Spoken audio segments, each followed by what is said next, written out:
Okay, welcome back to Offplanet Radio Live. It is very live, and getting connections together was a real trick. We have on the line with us now, Carlos has stayed over for this hour, and I want to introduce you to my next guest. Her name is Kymberlee Ruff, and she is a messenger for the Hopi-Tibetan Prophecy. This is an ancient prophecy that begins when the iron eagle flies and the horses run on wheels. And it matches an ancient Tibetan prophecy predicted by the Buddha, I can't pronounce his name, Buddha Padmasambhava. Very close. Padmasambhava. Or as the Tibetans say, Padmasambhava. There you go. There you go. He's the second Buddha. Welcome, Kymberlee, and welcome back, Carlos. Hi. Nice to talk to you guys. Thank you. And so this has kind of been an interesting show tonight, kind of a difficult show the first hour. And Carlos came in and brought some peace to what was a kind of difficult first hour for me. I expected to have Carlos on to talk more, and so we dealt with some issues of the current times because we are really entering an envelope here from my perspective. Yeah. The countdown. The countdown, yeah, exactly.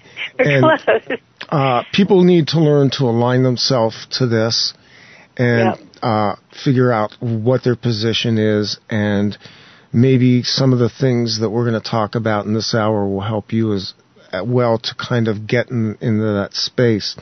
Oh, yeah. Well, I'm in the zone, so I'm there. So you contributed to a book, and this was a book about the 2012 prophecies, and I had this in front of me and I lost it. So tell me a little bit about the book that you wrote a chapter for. Sure. It's called Transforming Through 2012, and it was put together by my friend Deborah Gusti because they're about to have this movie out called 2012 that was supposed to be all scary. In real life, if you saw the movie, it was funny. It wasn't even scary. It was hysterical. But before the movie came out, Deborah wanted to make this book because there were so many people profiting from the doom and gloom version of 2012. So Deborah's vision was to get this book of 33 of the world's authors who were writing about the positive experience that we believe is going to happen in 2012. And so Deborah contacted me to write this chapter about this crazy life that I've been living for the last 11 years, and it was wonderful. She was a friend of this man that I met at the first International Sundance, and that's how she heard about us. And so, yeah, I can tell you how I became the messenger and then how I got asked to do the book. Would you like me to start with that? Yeah, let's start there. Let's start with you and how you became the messenger for this. Sure. The very, very first thing I always need to say is that I am not a Hopi prophecy carrier, nor am I a Tibetan prophecy carrier. I am merely a messenger of this third separate and distinct prophecy called the Hopi-Tibetan Prophecy.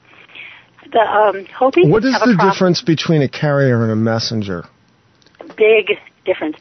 A Hopi carrier of the Hopi prophecy has to be born Hopi. I have been adopted into the Hopi tribe, and I am Native American by ethnicity. Both of my parents are Cherokee, partly. But to be a Hopi prophecy carrier, you have to be Hopi, and you have to be authorized to speak of the Hopi prophecy.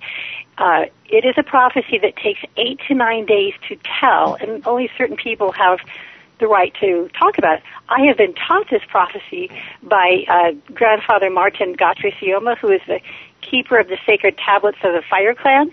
I have been taught it, but I am not authorized to be a Hopi carrier. To be a Tibetan carrier, you literally have to be a reincarnation of either Padmasambhava, who said the first prophecy, or one of his 25 disciples. I was taught the Tibetan prophecy by Venerable Bakatuka Rinpoche, who is the reincarnation of Vairocana, who was one of the 25 disciples. So a messenger is someone who has been asked to bring the message of the Hopi Tibetan prophecy to the world.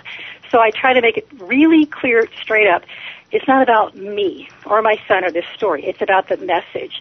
That it's so important that it not sound like it's about me or ego grasping or any of that. So I always start by making super clear that I am not a carrier, I'm a messenger, and that it's not the Hopi prophecy, nor is it the Tibetan prophecy. It is a third separate and distinct prophecy that was created out of the place where the two prophecies merge. The Hopi prophecy, I'm allowed to say this, begins when the iron eagle flies and the horses run on wheels, and it goes on for 8 to 9 days. And part of it, this is a part I'm allowed to talk about, because it talks about a lot of things in 8 to 9 days, talks about that there will come a time when these Hopi are in trouble, and these beings will come with red capes and red hats, to help them, which, of course, I was told, of course, is the Tibetans with their red hats and capes. The Tibetans have a matching prophecy that says, when the iron eagle flies and the horses run on wheels, that was given by Padmasambhava in the 8th century. He was the second Buddha. The Hopi prophecy is very, very long, and they have one. The Tibetans have many, many, many prophecies. Padmasambhava gave many predictions. And so the Tibetan prophecy is very, very short, so I can just read it to you right here. It says, when the iron eagle flies in the sky and stone bridges cover rivers, horses with wheels will run on roads. East will meet west. Red people will meet red people. And that time my teachings will benefit the world. I was taught that by another reincarnation of one of the disciples. So before I went out and printed it, I made sure that it was accurate. This is by Venerable Lama Lanang, who he is an amazing person. So that is what a Hopi Tibetan messenger is.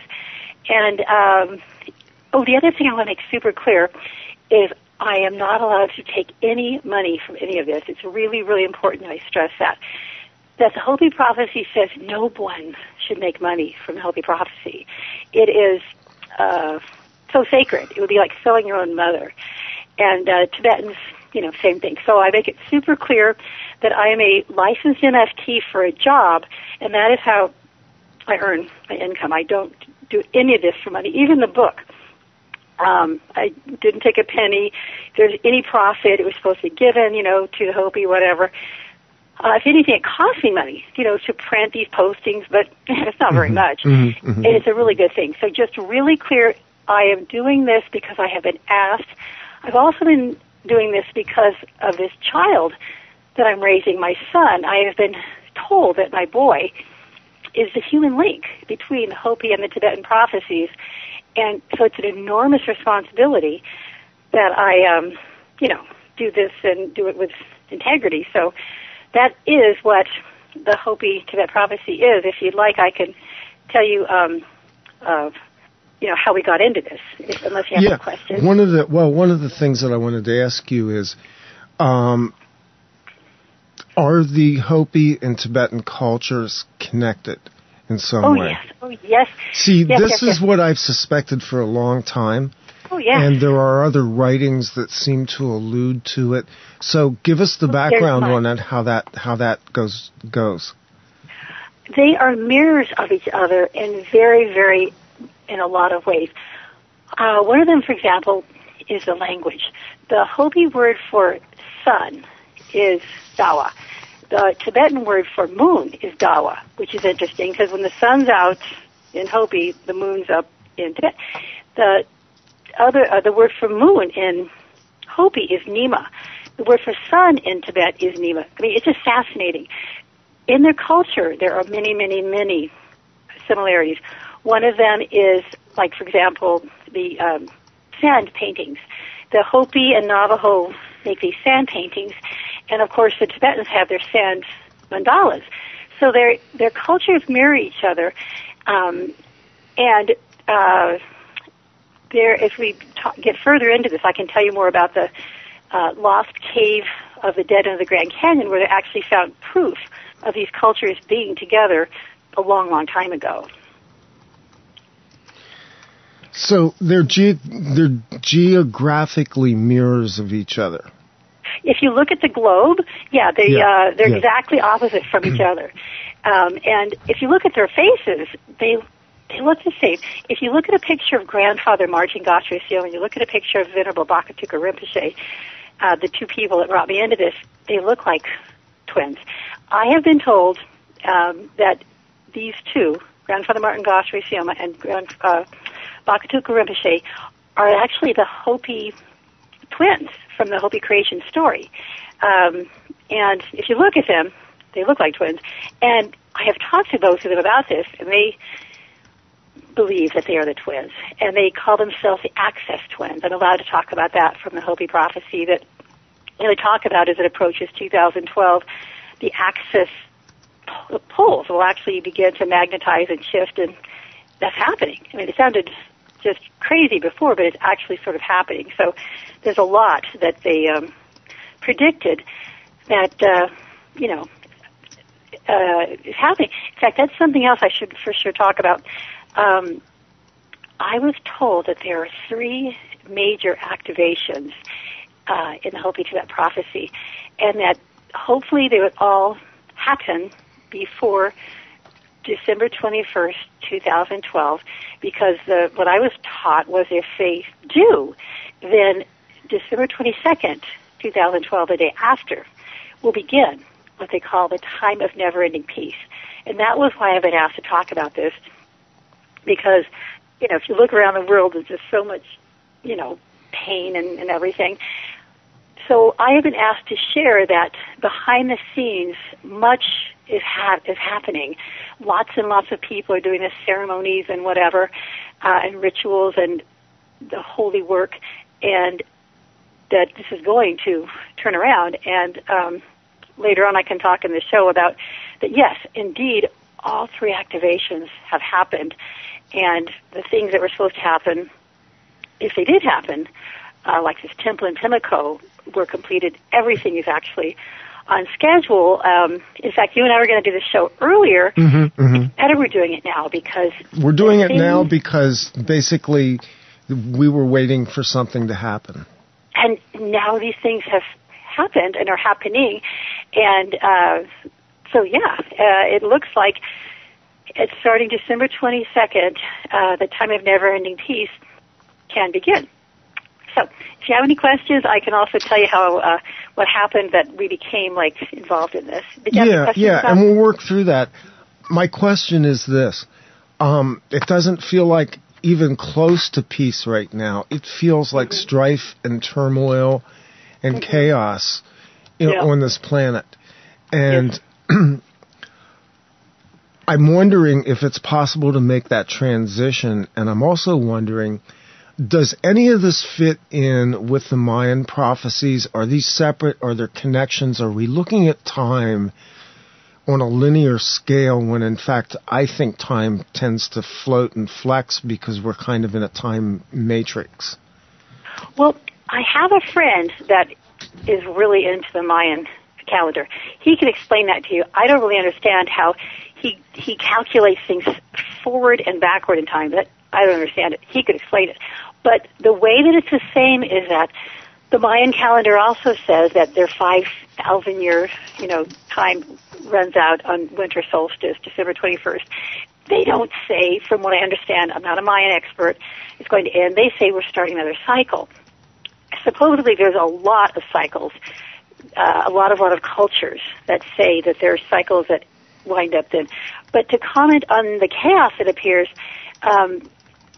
what the prophecies I have been taught say is, it just gets worse and worse and crazier and more and more chaotic and intensifies exponentially so as we get closer to December 21st, and that's when that cycle ends, and then we begin going in another direction. So it won't even begin to get really actually better until December 22nd, according to these prophecies, and that's when slowly it will go in another direction. That all of this that looks chaotic, there's actually a reason for all of it.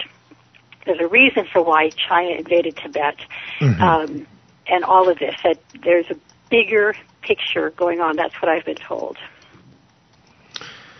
Yeah, that goes back, of course, to the fact that the Tibetan monasteries in the Himalayas were basically wiped out.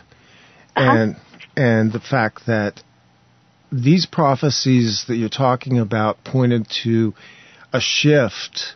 In other words, they could wipe out the culture, they could wipe out the monasteries, but they did not take away the message or the work that was begun in those ancient places. In fact, paradoxically, by China invading Tibet in 1959 like they did, they forced the Tibetans out of their beautiful, kingdom to the world, and that was what was supposed to happen, hopefully, was for them to bring their message to the world because the world needed it. And that's what the Hopi-Tibetan Prophecy talks about, that these people will come with these wonderful ways of living that are an answer to all of this. And if they're up just in their mountains having a good time, nobody would know. But now that they're living in exile, they're bringing this to the world, and in fact, that was one of the activations. I'll just say the first activation of the Hopi-Tibetan Prophecy was in 1974 when His Holiness the 16th Karmapa came to Hopi, and was the first activation of this prophecy that our eagle flies will come to the west. Specifically, the Karmapa came to Hopi because the Tibetan oracle suggested this, and that's the way they have their parliament, or that's where they did it. It was just so amazing. They have this oracle who goes into a trance and gets his information, and to this day, the Dalai Lama refers to the oracle for decisions. The oracle is the one that told him to leave that night, and escape. The oracle is the one that told, apparently, the Karmapa to go to Hopi. The second activation was the beginning of the Sanghas and Dharma centers in the West. That was the second. The other part of second activation was the arrival of the Tulkus here in the West. That in this culture, they believe in reincarnation, like Dalai Lama is like the 14th Dalai Lama, and the really high Lama Rinpoche Tulkus have the ability to say where they're going to go. They have control over where they get reborn. So since this invasion, they're choosing to be born outside of Tibet, since Tibet is now occupied China. And so they have begun being born in the West, and they're being recognized. And so that is the second activation. The third activation, I'm not really supposed to talk about very much yet, but it has to do with bringing the Dharma to Hopi specifically. And there have been visits by Dalai Lama and lots of wonderful, amazing Rinpoches, but it very specifically was about this bringing a sand mandala to Hopi before a certain date. And I'm not really at this point at liberty to speak much about it. I can just say that it has begun, and I'm just in awe of this. I never thought all of this could really happen. Like just even 6 months ago, so much has happened, and it's all exactly falling into place. So I'm just stunned and amazed at what's been happening. So we're sitting here on the cusp of this particular period of time, and it's fascinating. How do we know that it's now? How do we know that it's this year, Kymberlee? Well, a couple things. One, that's what they told me a long time ago.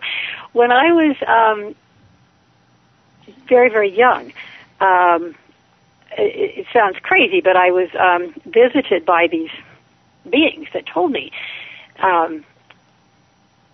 something could happen on your planet. We would like to attempt something on Earth that has not happened ever in the universe, and it could go either way. And this was back in 1960. I was born in 1958. In 1960, these light beings came to me and told me all these things that could happen. I was told all of this stuff, but I didn't have any idea, of course, what it was back then. So then when these things happened, which I'll tell you about in a few minutes, that happened in my adult life, I was blown because I had been told this would happen, but I didn't know what it meant, and that there would be confirmations if it worked. And the main confirmation for me that amazes me so much would be that Shangri-La would come to Earth. If the causes and conditions were met, Shambhala would be discovered here on Earth and available to the people. That wouldn't happen unless all these causes and conditions had been met. Well, as we mentioned in your email, that you're familiar with this notion of the Lost Horizon. Yes, so I remember seeing that movie before this happened. I saw this movie before 1998. In 1998... Now, this was the original black and white. I think that movie's been remade. I actually just watched this a few months ago. It's fascinating to watch. The Frank original. Capra? Yes, Frank Capra's version, yeah. I live in Santa Barbara. Did you see the Dick Cavett interview with Frank Capra where he said he originally brought it to Santa Barbara and said, if those snobs in Santa Barbara like this, it'll make it. And then he showed it to Santa Barbarans and they laughed and he was crushed. And he realized he needed to change the beginning because they were expecting, it happened one night and all of this. So he called it The Lost Horizon and told that this is a story of a man finding Shangri-La. So once they were in on what this meant, because I've never been in a movie like this, it became a classic. So I was just watching that interview. I can send it to you. But anyway, so in real life, in 1998, this amazing person, he's actually a friend of mine because I've met all these neat people through this, he discovers Shangri-La, Shambhala. His name's Ian Baker, and he's written a book about it called In the Heart of the World. And he's an explorer who was financed by, I think, National Geographic. And he spent either 8 years and 10 visits or 10 years and 8 visits trying to find this hidden legend because it's in the Tibetan Prophecies. But, it's a legend. Maybe it didn't really exist. But one day, I'll just change the story, or shorten it, he asked Venerable Bhakatuka Rinpoche, do you know what I should do? And Bhakatuka Rinpoche said, would you like a map? Which cracks me up. He had the map all along, but that's not how these things go. The causes and conditions had to be met in order for him to give him the map. And even then with the map, he had to find it. So in 1998, Ian Baker discovered Shambhala. And it's in a place they call Pimlico, spelled differently, but it's pronounced Pimlico. And one of the things I very much wanted his radio show is in the last couple of years, Venerable Tuku Orjin Phuntsok, who is my son's teacher, has built a temple in Pimlico, which was completed this year, 2012. And they're going to consecrate it in January. And so Tuku is literally going to be going back to Pimlico right at the beginning of the time of never-ending peace. And we've talked about this. So anyway, I do not make any money off of any of this, but we are having this big fundraiser. If anybody wants to donate money, it's at www.pimlicoproject.org. There's a little PayPal. It's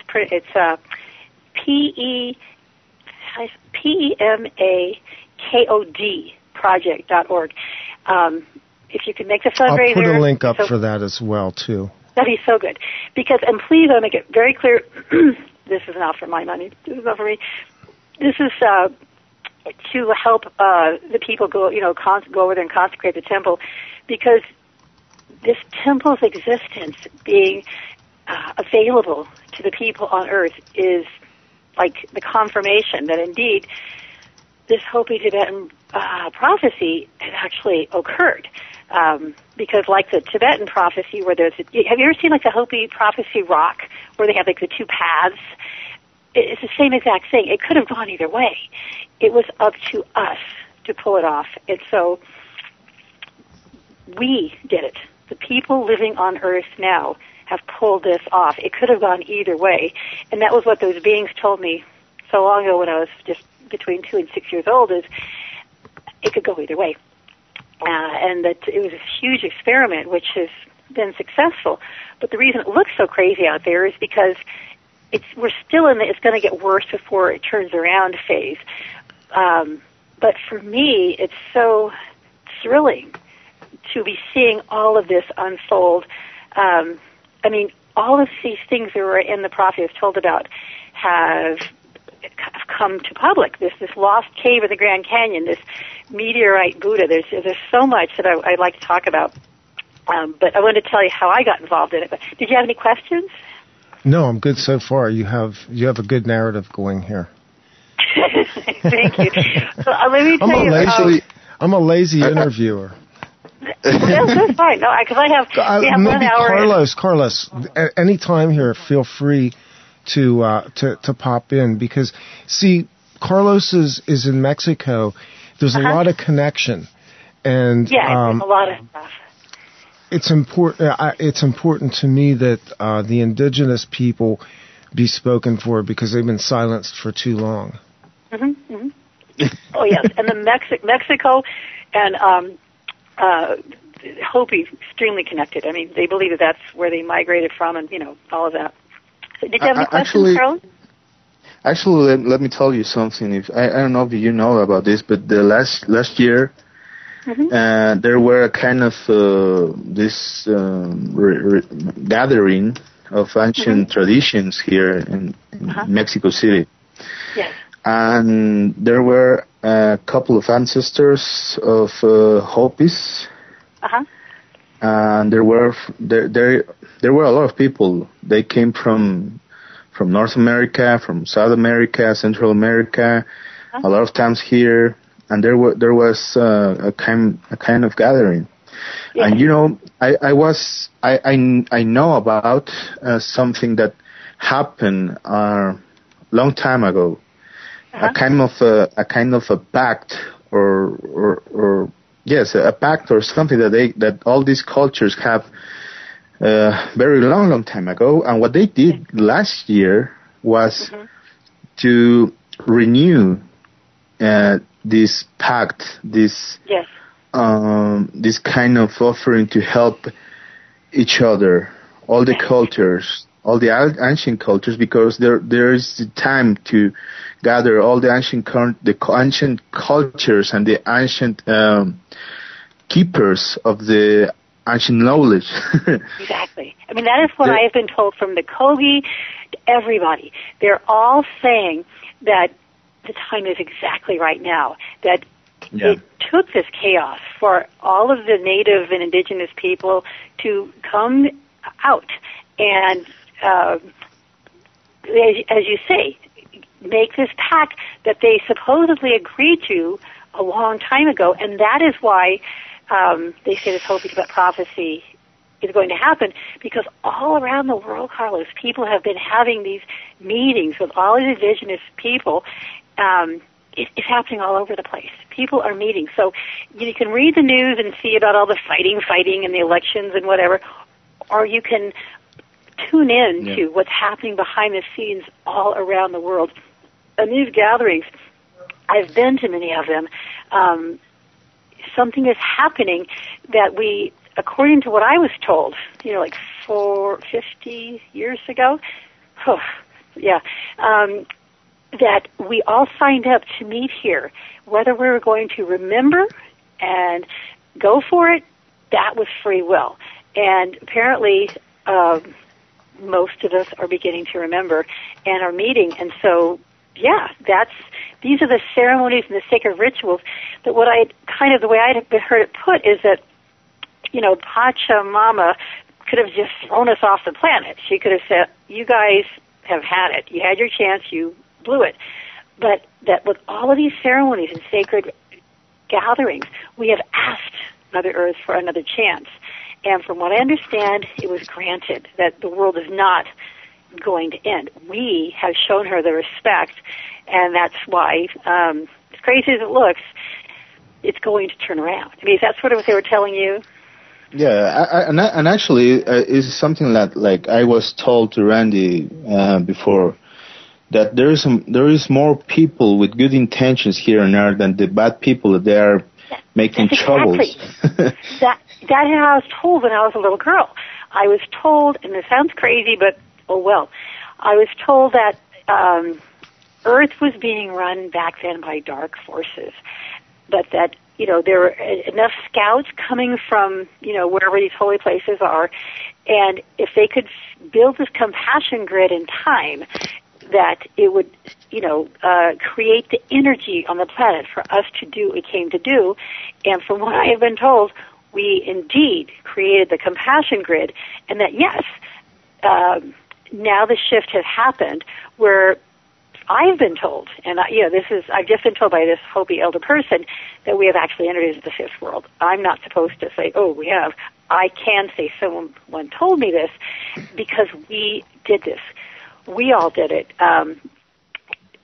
together, and that's what is so amazing about this. That if you watch the news or whatever, just turn it off, and then go and look for links for people are literally doing ceremony constantly right now. It's just fantastic. Did you want me to explain this? Pardon me? Do you have a question? Yeah, I do. Actually, somebody asked in the chat room where Pemeko Shambhala is located. It is in what is now India, but was Tibet. So it's on that end of things. So just tell them, Google PEMAKOD, Pemeko, and then .org, and it's all written there. There's a big website that tells the whole story, and it shows the temple that Tulku has just completed. I'm humbled and honored to even be a part of any of this. It's an amazing story. So, between now and the end of the year, it's an amazing time. So yes, tell your friend, look on the website if he wants to donate $10, $20 toward the, consecration ceremony. It is a really, really important and good cause. So before we run out of time, do you want me to tell you how I became involved in this? Because it's a really kind of neat story. Yes, please, go ahead. Okay, so in 2001, I was minding my own business. I had these two little boys. Back then I was married and had a private practice, just doing the, suburban mom thing. And Tibetan lamas came to Santa Barbara asking for me to bring my son downtown where they were doing the Sand Mandala. They said that my son was a reincarnation of one of their Tibetan lamas. In 2001, I had no idea what they're talking about. I didn't even know where Tibet was. I was not a practicing Buddhist. I didn't understand. I thought it was a city in Tibet. I knew nothing about this. So I brought my little boy down, and he was 4 years old. Apparently he recognized them. More monks came. Different groups, the Jume, the Gaden Shartse, the Gyoto, all these different Tibetan monks came. And then in the end of 2001, someone asked me to bring him to see Venerable Bhakti Rinpoche to officially recognize him, because not just anybody can say someone's a reincarnation. It has to be a certain kind of Rinpoche. So I brought him to see Bhakti Rinpoche, and it was unbelievable. The two of them were like buddies. He's like, come over here and give me a hug. I didn't know what to even say. Is he a Tulku? And he says, tell your mom what your name was. I will never forget that day. So anyway, Bhakti Rinpoche gave me and my son some gifts, and one of them was this rock with some writing. I didn't know anything about anything. I have since learned that this is what's happening. Have you seen the movie Little Buddha? I have not, no. I really highly recommend that you see the movie Little Buddha, because someone told me about this movie after, and it captures what is happening. It's this wonderful movie. Bernardo Bertolucci and Keanu Reeves plays Siddhartha, and it is a movie that talks about the true story of one of the very first Western Tulkus that has come to America. They changed the story, in the movie to hide his identity. But this is not that uncommon. Now, there's lots of Tulkus being born in the West because they're just coming all over the world. There's a book called Reborn in the West by one of these tukus who's actually a female. Or I think it's mostly about her. There's a movie called Tuku. It's a documentary. So this is just sort of what's happening. Well, so anyway, the next month, January 2002, a woman came to me representing the Hopi Indians. I didn't know anything about the Hopi back then. My parents are Cherokee. I know about the Cherokees. I didn't even know where Hopi was. And she said, I've come because I was told that you may have a rock from the Tibetans that has some ancient writing.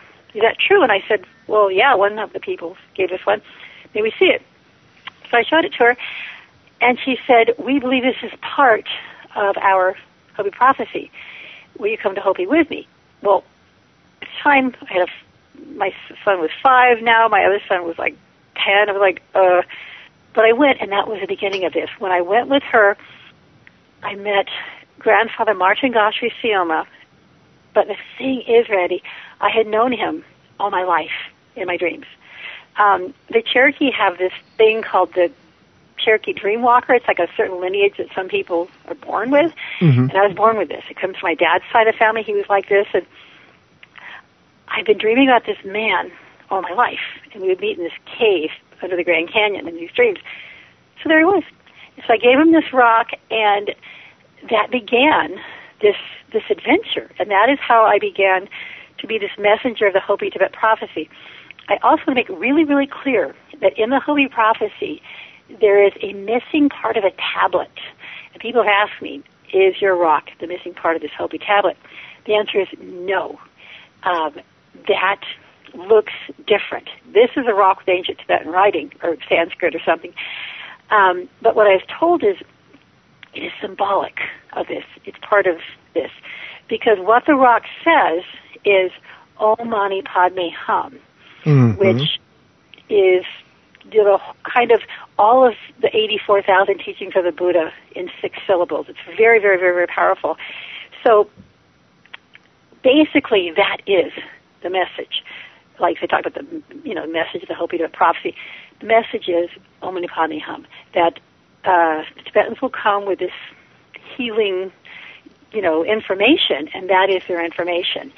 Of course, the other message is that, and if this all works out, it will begin to turn around the time of never-ending peace. So, since 2001, my life turned upside down, and I would go and visit Hopi twice a year, all these years. In 2008, there was a major shift. On 080808, on one of my visits, Grandfather Martin told me, Kymberlee, I'm losing my hearing completely. I need for you to go and take this message to the world. I told him no, because I don't know how to write. I don't have a website. I was completely freaked out about being a public figure. But, how could I say no to him? He is the kindest, sweetest, most amazing person. So I said, okay, but I don't know how. And he said, we'll set that up. So here's what he said, because there's a Hopi prophecy rock. You've probably seen it. You have the 2 paths and the whole story, but that's for Hopi to tell you. But there's also a second Hopi prophecy rock. And Grandfather Martin says it's an instrument. He said it's a satellite, that one day there would be this instrument would make it possible to communicate to the whole world in every language, which turned out to be the Internet. So he asked me to use the Internet to begin writing about what, Hopi-Tibetan Prophecy. So I did. And through a dream, he said, I'll send you this stuff through the dreams, because he doesn't have telephone. He lives in Hopi with no electricity, plus now he can't even hear. So I had a dream of this woman named Valerie Donner. Well, I didn't know her name then. I just had a dream that said the ground crew. So I woke up in real life, Googled it. There was a website called the Ground Crew, and there was this woman I'd seen in the dream. So I just asked her, do you want me to write for your website? She said, sure. Nice. So now we're like best friends. So that's how it started, and by now she's come to Hopi with me, and she's amazing. So if you want to read what I've written about 30 postings now on www.thegroundcrew.com. It's Valerie Donner's website, and I have this Hopi Tibetan Prophecy section. Well, so that is how, back to the book story, that is how Deborah found me, through this other guy too. So that's how I wrote the book. And then it was because of the book that I began doing these radio shows like I'm doing with you right now, because, I never wanted to talk on radio. It kind of scared me. But I gave my word to Grandfather Martin that I would not back down. And I would see the mission through, and I've since, gone to see him. And the most amazing thing to me in my whole journey with Grandfather Martin is that back in 1998, the Hopi elder that found Hopi Prophecy Rock, Grandfather Padmasambhava, he died not knowing which way it was going to go. The Hopi Prophecy Rock has two paths: the path of the one heart, which is the loving one; the path of two heart, which means people that lie or whatever. And the path of two heart ends in nuclear war. Path of one heart ends a time of of peace. Yeah. So Grandfather Padmasambhava died not knowing. And there's even a YouTube up where he says, I think it's going to be nuclear war. It doesn't look good. And it's just heartbreaking to think if he just lived a little while longer, he would see that it turned a corner right around then. And when I first met Grandfather Martin, and he would tell me the Hopi Prophecy, story in front of the rock. I even have a little teeny YouTube of it. It was kind of bleak. And in these 10 years, I'm telling you, Randy, it has turned around. The last time I went to the rock with him, they've since fenced it up. He said, keep going, keep going. We have turned a corner.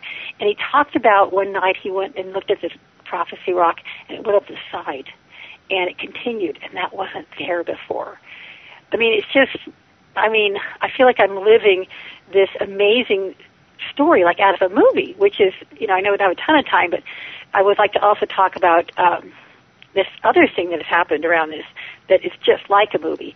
But first, did you have any questions about the whole how I became a messenger thing? No, I think I follow that. I think one of the things that I'm struggling with right now is you're bringing a message that has a lot of hope in it, and I don't reject that at all. But I'm struggling with the fact that, as I said earlier, we're sitting on the cusp of this, and it feels, my personal sense right now is that everything's kind of on a pivot. Everything is just kind of, it could go either way. You seem more confident than I feel right now about the direction that it's going. What I have been told is that was more true 10 years ago, that we have actually done what we needed to do, that at this point, whatever I don't mean to sound like a crazy person, but whatever you may feel is an illusion, that all the dark side has left is to create fear. That's all they can even do anymore. They are not running the show anymore, no matter what it looks like. Like your friend Carlos is saying, there are more of the light workers here now.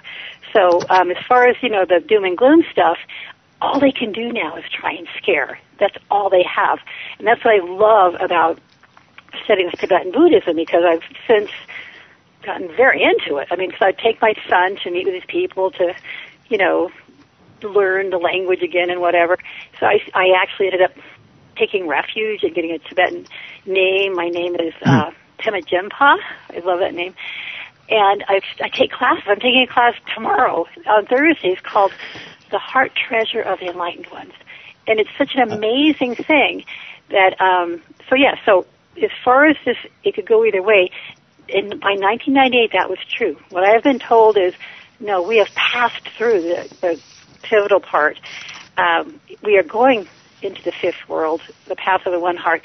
So anything you're feeling, you have a choice to tap into or not. I, of course, recommend that you go, to the other, because at this point it's just, as they say, phenomena. I love this. They say it's just phenomena. We have created the energy. like this temple wouldn't have been found, or chemical wouldn't have found the temple created if it was all going to blow up. So that's why they're asking these radio shows, because people are like freaking out. They're looking at the banks collapsing and whatever. That's all the prophecies. Yeah, and I don't reject that. I understand that, because that needs to happen anyway. That is part of the fall of the cabal. I like that. Yeah. Fall part of the cabal. bigger picture. Exactly. I actually want to add that something. Sure, go ahead, Carlos, please. Yeah, we're talking here about this kind of illusion that we are living right now, and talking about the Buddha's teachings. I learned something a couple of years ago that actually, if you are in a nightmare, what the only way that you can find to wake up from that nightmare is to feel more and more, and maybe it sounds really crazy, but it's to feel more fear about your nightmare. This kind of intense feeling, because what a nightmare is, it's a kind of fear in your subconscious. Yes, exactly. And actually, it's what we are living right now. It's a nightmare. Exactly. And the Tibetans, yes. That is why the Tibetans coming to the world with their teachings is so amazing. Padmasambhava, the second Buddha, Tibet used to be a land of dark black magic and just all kind of mischief. He was the Buddha that used the techniques of, they just say techniques, the Chuk, the Tonglen, that exactly teaches, like what Carlos, you were just saying, it teaches a way through this illusion of fear. And that's the teachings that apparently we're missing. And underneath all of that is the compassion. That's the part that blows me away, that underneath all of it, they talk about that we have this original nature. They call it your true Buddha nature. And they believe that deep down we all have this seed of goodness, and that it teaches how to get back to that.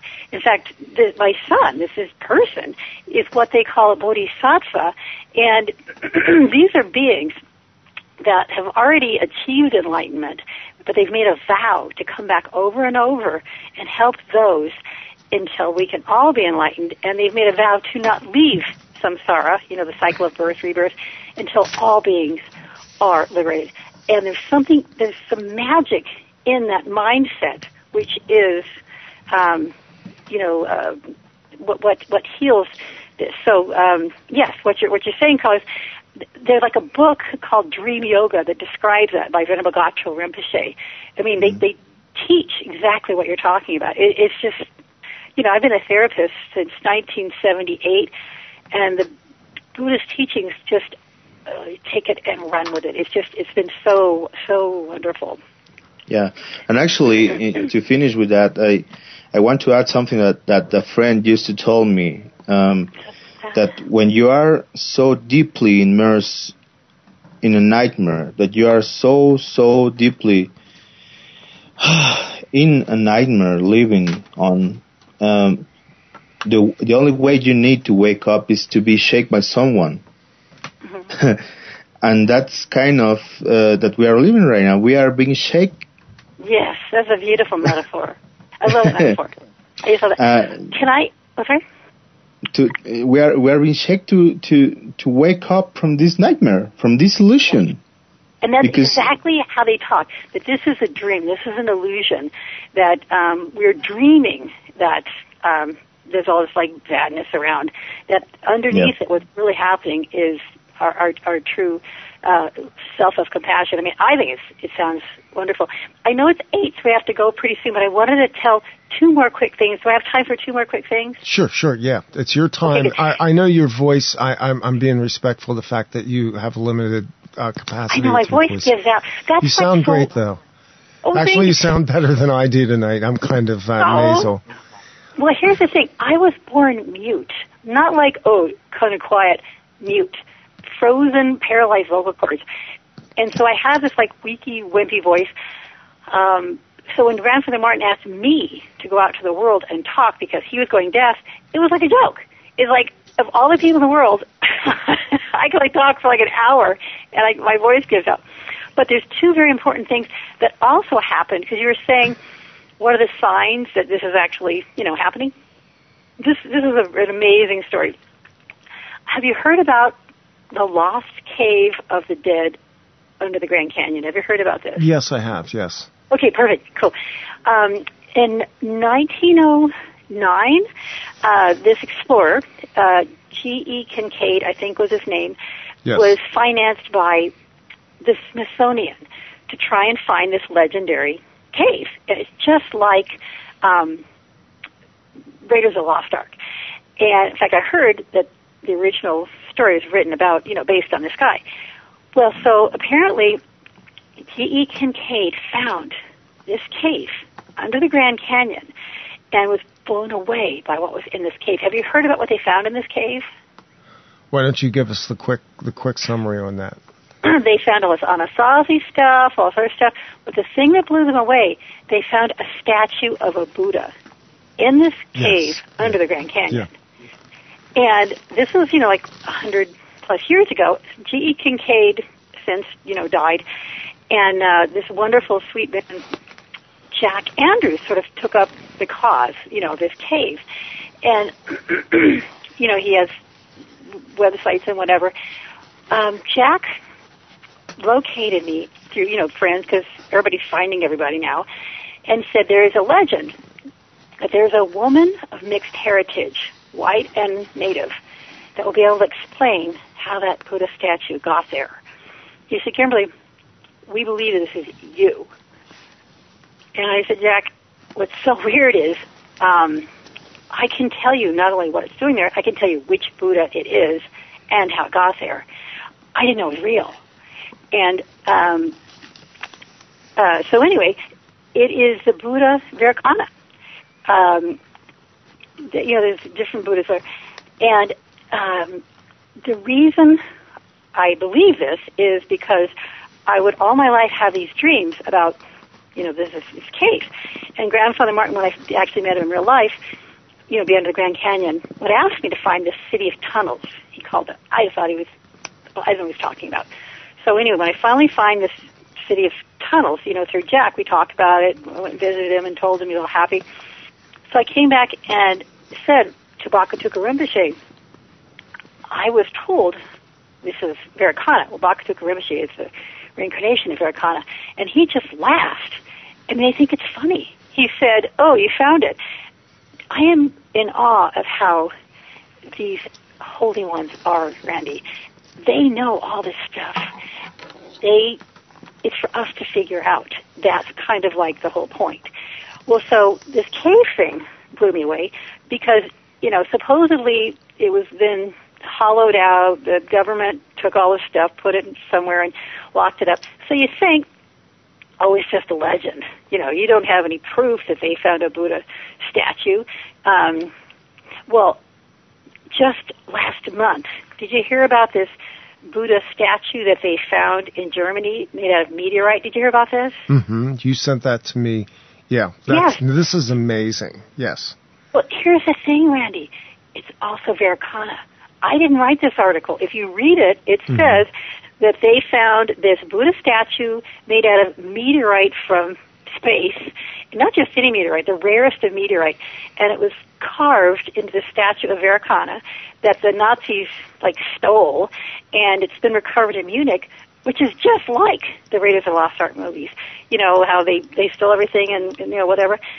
So to me, this is so amazing because according to these prophecies that I was taught, this is all just confirmation. Pimlico, this meteorite statue, none of this would be revealed if we didn't make it. So that to me is why this is so mind-boggling, because just even when we were going to do this interview a couple months ago, they hadn't found that statue. Pimlico had not been completed. This mandala thing hadn't, gotten started or whatever. I mean, even when I forget that was spring or whatever, it's like, I'm not sure if we're going to make it. Since then, the last things have happened. And so, yeah, the world looks scary. So turn off that channel. There's another channel that is saying, we pulled it off. I mean, I'm just like I say, I'm in a state of awe. It's so, I feel honored and humbled to be asked to take this to the world, because, it's like legends coming true. So anyway, I should probably go pretty soon. Did you have any questions or anything? I got one here. Sure. I'll try and reframe this a little bit. Somebody on the Wolf Spirit chat is asking about a significant rock that would split, and when it splits, it would be a clean shear or a curve split, and that this rock did split with the curve to match the prophecy that the world shift will be completely harmonious. That's beautiful. Yeah. I wondered if you knew I had not heard that one, but that's exactly what this stuff is like.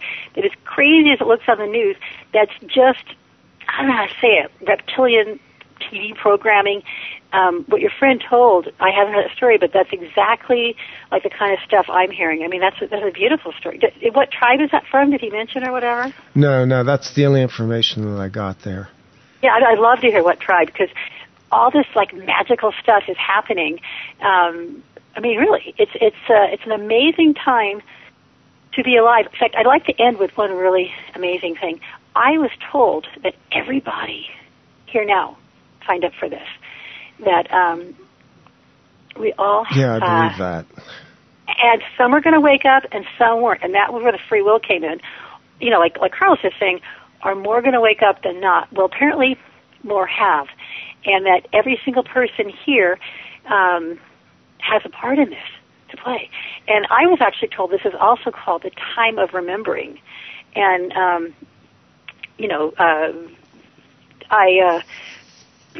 there are things people can do to begin to remember, well, why did I come? And I recommend people ask their dreams. And if they don't know how to do that, read books or whatever and how to do lucid dreaming or do a trance or whatever. But I believe everybody here signed up for this. So, I think it's a pretty interesting time that we're living. It's a fascinating time we're living in. This is, I guess, what you would call the opening of the fifth age? The fifth world is what the Hopi call it. The time of the sixth sun is what the Mayans call it. I mean, everybody's got a name for it, but they're all saying the Tibetans, talk about leaving this degenerate time and going into, the time of Shambhala. I mean, they all have different names for it, but it's all exactly the same thing. One last question for you. Has the water problem that the Hopis were experiencing been resolved? No, but there's publicity being brought to it. So if anybody wants, they're working on it. That's what they've been working very, very much. If anybody wants to read more about that, I have a web page up about. Did I put something about the water? Yeah. I have those links, and I'll collate all these links when we post this show.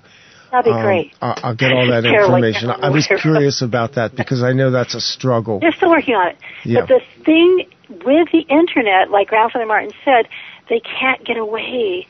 The dark forces cannot get away with things the way they used to. No. With Facebook and whatever, times you can't go back. I mean, they get away these secrets. So I believe there's two water problems. One is that they're trying to steal it to fund this hotel that they're trying to build in the Grand Canyon. But the other, which is actually more dangerous, is the water is being polluted with uranium and leaking into the system. That's very urgent. So if anybody wants to help or looking for a cause, please Google that, because that's very serious. If Hopi has no water, it cannot continue. Yeah, and so I have the links for that. I'll put that. I'll collate all this stuff. Kymberlee, it was wonderful finally getting to talk to you. It was kind of fun watching how this came together. We waited for the sand mandala. I know. It happened. It's just like this movie, right? That unveils like my son likes to watch Prison Break. Well, you got to keep watching it to see what's going to happen next. It's kind of like that, only it's true. Well, at the end of the day, it's all true. Thank you for coming on. Carlos, thank you for sitting in with me tonight and for contributing to the show. And I hope you'll be back and kicking soon on the air. Yeah, I'll be back, and I'm really glad. I'm really honored to be here again. I know that I was very late and there was no more time to talk, but I'll be back with my show, and then I will bring all my best to all the listeners, the Spanish listeners in U.S., in Canada, and worldwide, because there's a lot of work to do. We have to keep working with this project and make it better and bring peace to our souls, to ourselves. Right. And that's the reason why I just take just a little break, but it was just a little break. That was the only thing, because there was a lot of people wondering if I just drop the towel is or something. But no, I just took a little break and a little breathe. I need to breathe, and maybe in some point you also, and we all need I'm feeling a break coming on here. Yeah, the tension's been kind of high. Hey guys, can I mention one thing about that? Carlos does it. Grandfather Martin talks about keep going. One of my favorite lamas that passed, Venerable Chagdad Tuku Rinpoche, he was famous for saying, keep going. In fact, they have a little T-shirt with his face that says, keep going. People from all over the world would come to him and tell him, like, what's going on. Terrible stories. And he would always say, keep going. Yeah. And I love that no matter what, everybody's dealing with stuff right now. I don't know one person that is not dealing with stuff. And I really believe that keep going is what we must do. And it is, So I'm glad you're still back in the game, Carlos. That's one thing. One of the things that forces have to deal with, because a lot of live workers, as you said, we are really working very hard right now, and we are not just give up. No, just because, we're going to keep going. Definitely, see this out. All righty, well, I'm going to go help my son out. He did this thing. Okay, Kymberlee. We're going to talk to you guys. Good talking to you again. Good talking to you, Carlos. Thanks everybody out there tonight for listening. It was a difficult first hour, and some things needed to be said as well. We had fun. We did absolutely have fun. We'll be back next week with Courtney Brown, remote viewing in 2013, and we'll all kind of hope that what Courtney saw was a ripple in time and perhaps an alternative future that won't happen. We'll be back then. This is Offplanet Radio. I'm Randy Moggins. The truth is out there. It's inside you. Look for it. Thanks. Bye-bye. See you. Bye. Good night. Thank you. Blessings. Bye.